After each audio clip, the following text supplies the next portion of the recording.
होंगे, है ना। अपन 18,000 सैलरी मान लेते हैं, 18,000 रुपये सैलरी मान लेते तो 36,000 रुपये होगा, मतलब 70,000 में से 35,000 रुपये आपके चले गए। अब आपके स्कूल के पास एक क्लास से बोल रहा हूँ कि 35,000 रुपये बच रहे हैं। अब 35,000 में स्कूल के अंदर बाग बगीचे संभालने वाला, ड्राइवर, ये साफ सफाई, मैनेजमेंट, तो ऐसे एक ही क्लास से तो उसका बजट नहीं निकालोगे ना। तो ओवरऑल मान लिया 10,000 हर क्लास से लिया, हर सेक्शन से लिया, तो ऐसे ओवरऑल सबकी तनख्वाह निकल गई। जब सबकी तनख्वाह में 30% की कटौती हुई है, तो क्या आपके शिक्षा के टीचरों की तनख्वाहों से 30% की आपने कटौती नहीं की होगी? जब कटौती की होगी तो फिर वो पैसा कहाँ जाएगा? तो स्कूल वाले के पास पर क्लास से 20,000 रुपये की सेविंग हो रही है, जो 2,000 स्टूडेंट के, तो क्या 20,000 रुपये कमाना जरूरी है क्या?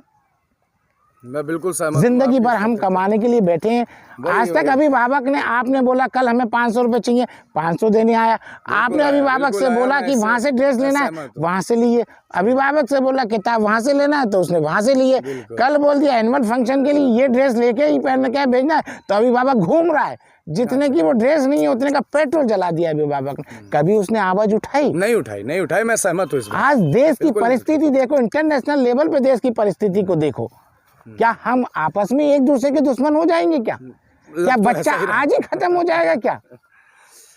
क्या आज ही भुखमरी आ जाएगी? क्या ये तो बड़ी दयनीय स्थिति है, और मानसिकता इतनी क्षुब्ध हो चुकी है जिसका हम परिकल्पना और कल्पना कर ही नहीं सकते। विषय यह है कि इसमें कदम ताल मिला करके गार्जियन के साथ मिल करके चर्चा करनी चाहिए, एक ऐसी दिशा निकालनी चाहिए जिससे सबको आसानी से भरण पोषण हो जाए। ऐसा नहीं है कि कोई भी गार्जियन कोई इस कोरोना का या किसी भी बात का फ़ायदा उठा रहे। मजबूरियाँ हैं, तकलीफ़ें हैं, लेकिन उसको समझा क्यों नहीं जा रहा है? शैक्षिक संस्थान यदि व्यापारिक दिशा की तरफ बढ़ जाएंगे तो यह कुल मिलाकर के एक ऐसी आपाघात और घात है जिसका फिर कोई निराकरण नहीं है। और मैं तो अप्रिशिएट करता हूँ इन चीज़ों का कि बहुत सारे ऐसे, मैं एक दिन फेसबुक अपना चला रहा था, सोशल मीडिया कभी कोई चलाने का अवसर प्राप्त हो जाता है इस भाग दौड़ भरी ज़िंदगी में, तो मैंने उसमें यह देखा कि कुछ ऐसे नवयुवक हैं जो ग्रेजुएट्स हैं या पोस्ट ग्रेजुएट्स हैं, उन्होंने ऑनलाइन फ्री में शिक्षा देने का प्रण किया है। तो I appreciate that type of our Indian students and which has really great thinking। वो जिन्होंने कुछ नहीं कमाया और जो कुछ नहीं कमा रहे हैं, जो अभी खुद शिक्षा अपनी ले रहे हैं, if they are thinking about a future of our bright India, अगर वह सोच सकते हैं हमारे भारत देश की ब्राइट इंडिया की, अगर वो राह और दिशा देख सकते हैं, तो मैं यह उम्मीद करता हूं कि हमारे जो बड़े बड़े शैक्षणिक संस्थान जितने भी हैं, वो लोग इस पर विचार विमर्श क्यों नहीं कर रहे हैं। यदि एक विद्यार्थी, यदि चार पांच लड़कियां यदि इस विषय पर प्लान करके अपना फ्री से ऐप बना करके फ्री मुफ्त की शिक्षा देने के लिए यदि तत्पर हैं, तो ये बड़े बड़े जितने और इंस्टीट्यूशंस हैं, मैं नाम नहीं लूँगा, सबको विदित है, वह लोग ऐसा कदम क्यों नहीं उठाते हैं।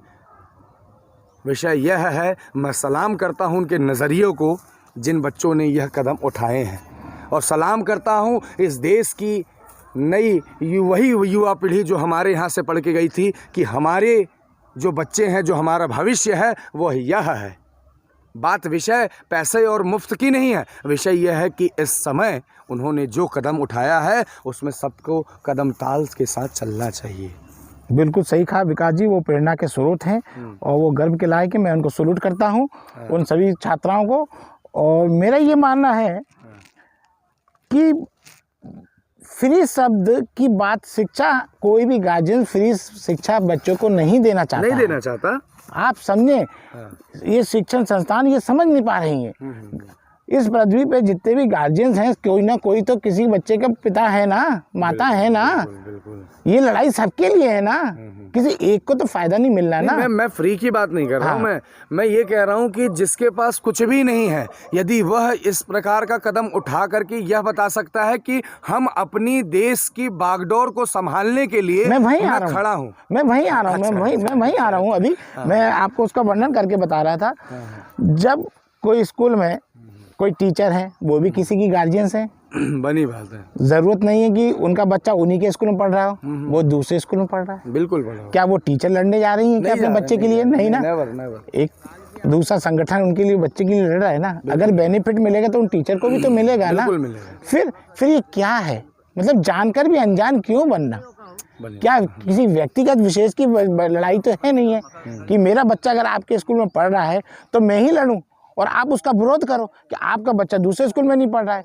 तो आप ये सोचो कि आपकी भी तो लड़ाई कोई दूसरे अन्य लड़ रहा है, बिल्कुल उसका बेनिफिट आपको भी मिलेगा। और हम बेनिफिट नहीं चाहते हैं, हम इस वक्त को काटना चाहते हैं कि शांतिपूर्वक बिना विवाद के ये समय गुजर जाए। ये समय बहुत कष्टदायक है। कौन किसके साथ कब तक खड़ा है किसी को पता नहीं है, किसी को पता नहीं है। कल कौन किसके साथ है, परसों कौन किसके साथ है, कौन किसका साथ छोड़ गया। बनी बात। जब हमें यही नहीं पता तो ये कैसी लड़ाई है, ये कैसी लड़ाई है? शिक्षित ज्ञानी संस्कारहीन पुरुष होगा हम, शिक्षा प्रणाली में सब टीचर लोग जानते हैं, हर चीज़ के बारे में जानते हैं गुरुजी लोग, लेकिन फिर भी अगर ये गलती हम जैसा व्यक्ति कर रहा है तो फिर हम किस पे विश्वास करेंगे?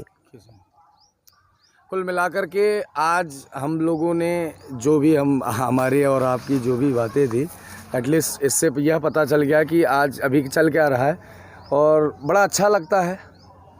लेकिन हम तो सुबह मॉर्निंग आज की मैं आपको एक बात और बता दूं विकास जी, आज जितने भी उच्च शिक्षण संस्थान हैं, उसमें जितने भी जॉब करने वाले लोग हैं जी, उसमें जितने भी जॉब करने वाले लोग हैं वो सिंगल पर्सन नहीं है, नहीं। उनके घर में कोई ना कोई अच्छी पोस्ट पर जॉब में है। मतलब उनके पास लाख 1.5 लाख रुपए की इनकम आप सोर्स है। कोई भी टीचर जरूरतमंद टीचर है ही नहीं। बनी बात है, मैं एग्री विद दैट, मैं सहमत हूं। अगर 100% टीचर हैं तो उसमें से 10% होंगे जो वास्तविक जरूरतमंद होंगे, जिनको तनख्वाह की आवश्यकता होगी पूरी। बिल्कुल। बाकी 90% लोग को मुझे नहीं लगता है कि पूरी तनख्वाह की आवश्यकता होगी। ठीक है, सबका अपना अपना मानना है। विषय यह है कि हमारी देश की युवा पीढ़ी जो है वो आगे बढ़े, और उसमें अगर उनके आगे बढ़ने पर यदि हमारे शैक्षणिक संस्थान जो भी हैं यदि कदम से कदम ताल मिला देंगे तो हमारे बच्चों का भविष्य और पूरे इस भारत देश की नई युवा पीढ़ी का जो भविष्य होगा वह ऐसे ही सूर्य की तरह चमकता रहेगा, और वो एक ऐसे राही बन जाएंगे कि अपने मार्ग पर तटस्थ होकर प्रशस्त होते रहेंगे। तो बिल्कुल मैं यही कहूँगा गजानन जी, आज हम लोगों का मॉर्निंग वॉक पे आप भी निकले थे, आज मिलना हो गया और इसी बहाने चर्चा हो गई और बड़ा अच्छा लगता है। और ऐसे ही मिलते रहिए और हम लोग अपने आचार विचारों का प्रदान हम करते रहेंगे।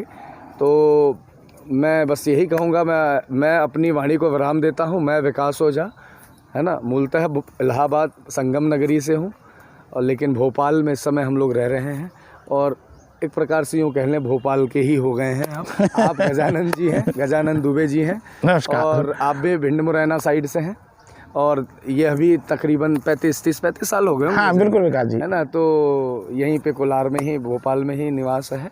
और आज एमएन बुच पार्क में कोइंसिडेंसली आज इनसे मुलाकात हुई, तो फिर मैंने कहा कि कुछ चर्चा कर ही ली जाए, और बड़ा अच्छा लगा आज मिल करके। बस यही उम्मीद है कि एक नई दिशा और अच्छे दिशा, और भारत देश की संपन्नता, अखंडता और इसकी संपन्नता सदैव बढ़ती रहे, और सबका दृष्टांत इस नई युवा पीढ़ी की शिक्षा के प्रति सदैव जागरूक और सदैव एक अच्छी और सही सटीक, और सब लोग उसको निभा पाएँ, एक ऐसी दिशा दी जाए। बस यही हमारी इस पूरे देश से और पूरे भारत देश से यही गुजारिश है कि इस पर सही और सच्चा कदम उठाएं।